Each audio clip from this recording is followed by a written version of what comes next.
Assalamualaikum, Wong. Wong. Aku rawuh, Wong. Petegep. Wah, cangkeme wis ketok.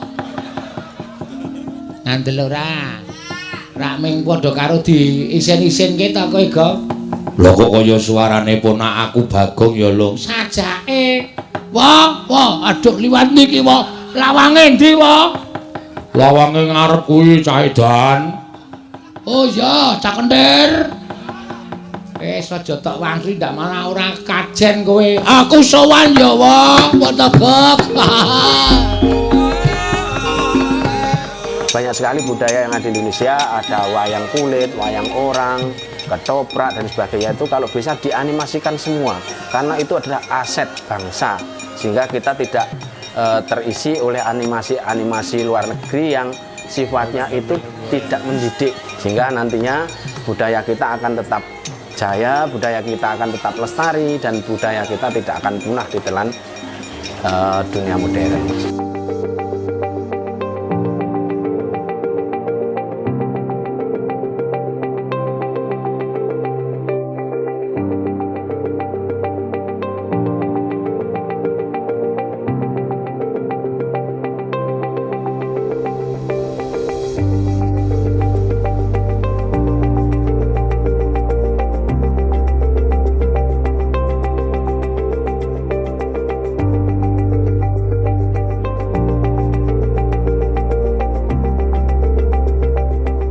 Saya membuat animasi wayang ini sebenarnya didasari dengan pandemi terlebih dahulu. Ya. Di saat ada pandemi kita terlalu banyak waktu untuk bekerja di rumah, ya, ada WFH, sehingga saya membuat animasi. Kenapa saya bikin animasi wayang? Karena saya memang suka wayang. Pada dulunya suka wayang. Saya memang dari Jogja dan juga sukanya khususnya untuk wayang. Nah, di animasi wayang ini karena di dalamnya memuat beberapa karakter wayang itu sendiri. Nah, ini sangat bagus apabila diterapkan untuk sosialisasi ke anak didik atau peserta guru saat BIMTEK ataupun saat pelatihan di kantor kami kan seperti itu. Nah, ternyata seiring dengan berjalan waktu, banyak sambutan positif sehingga saya teruskan untuk membuat animasi wayang ini, sehingga saya harus saya buat dan harus saya tampilkan agar bisa ditonton oleh orang banyak, maka saya taruh di YouTube ini seperti itu. Jadi saya bikin animasi wayang ini di dalamnya karena berisi bermacam-macam karakter wayang itu kan bisa disampaikan kepada anak didik ya khususnya karena di dalamnya mengandung banyak sekali ilmu, banyak sekali tuntunan selain sebagai tontonan tapi juga tuntunan karena di dalamnya karakter itu ada yang karakter baik dan tidak baik. Nah, di dalam kehidupan biasanya kan ada karakter baik yang harus dicontoh dan karakter jelek yang harus dihindari. Nah, di dalam wayang itu ada semua.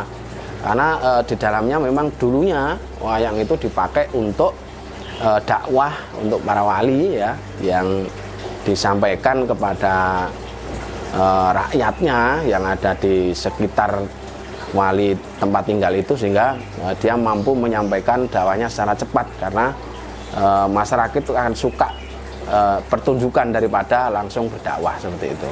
Nah, karakter wayang itu kan contohnya yang sifatnya bagus itu siapa, sifatnya yang jelek itu siapa, itu ada semua. Kalau yang bagus contohnya ya Kresna itu, dia adalah orang yang mampu berpikir jernih, mampu membuat keputusan yang adil dan sebagainya. Kemudian karakter tokoh wayang yang nggak baik dicontoh itu siapa? Banyak sekali, ada Sengkuni, ada Durna, itu adalah tokoh-tokoh wayang yang karakternya tidak baik dicontoh untuk anak-anak. Itu karena tokoh-tokoh itu sifatnya adalah biasanya memengaruhi orang lain kejelekan. Saya mengambil contoh di animasi adalah Dalang Giseno. Mungkin kedepannya tidak hanya Giseno, tetapi untuk saat ini saya ingin mengenalkan animasi itu kepada anak didik atau orang yang suka akan budaya wayang itu lebih tertarik terlebih dahulu. Ki Seno Nugroho itu adalah dalang milenial yang disukai oleh semua golongan, ya, mulai dari golongan anak-anak sampai orang dewasa kan seperti itu. Sehingga saya mengambil Ki Seno karena bahasanya mudah dipahami dan mudah dimengerti oleh orang yang menonton seperti itu. Mungkin kedepannya akan dalang-dalang yang lain mungkin saya akan adopsi juga seperti itu. Jadi untuk pembuatan video animasi ini saya bikin part-part karena tidak mungkin pembuatan video itu saya langsung sekaligus 6 jam begitu, nggak mungkin. Jadi saya harus bikin part-part, seri-seri yang sekiranya menarik. Jadi di Ki Seno itu biasanya kalau Semalam Suntuk Mendalang itu kan 6 jam. Itu kita potong beberapa seri sehingga di seri-seri itu biasanya durasinya 15 menit. Nah itu saya bikin durasi 15 menit itu dalam kurun waktu sekitar 5 hari. Jadi lama sekali pembuatan animasi ini karena kita harus melihat frame by frame, kemudian mencocokkan nada bicaranya Ki Seno dengan wayangnya dan lain sebagainya. Harus kita sesuaikan gerakannya dan lain sebagainya seperti itu. Hal yang paling sulit saya bikin animasi itu di adegan perang, karena di dalam perang itu banyak gerakan-gerakan yang tidak teratur, karena ada yang gerakan salto, gerakan lompat dan sebagainya, nendang. Nah itu yang agak sulit karena kita harus membuat secara manual gerakan-gerakannya seperti itu. Jadi di sini Cak Ri membuat animasi ini bisa dilihat di channel YouTube Cak Ri, ada 2, yaitu di Cak Ri Edutainment dan juga ada di Cak Ri Animasi.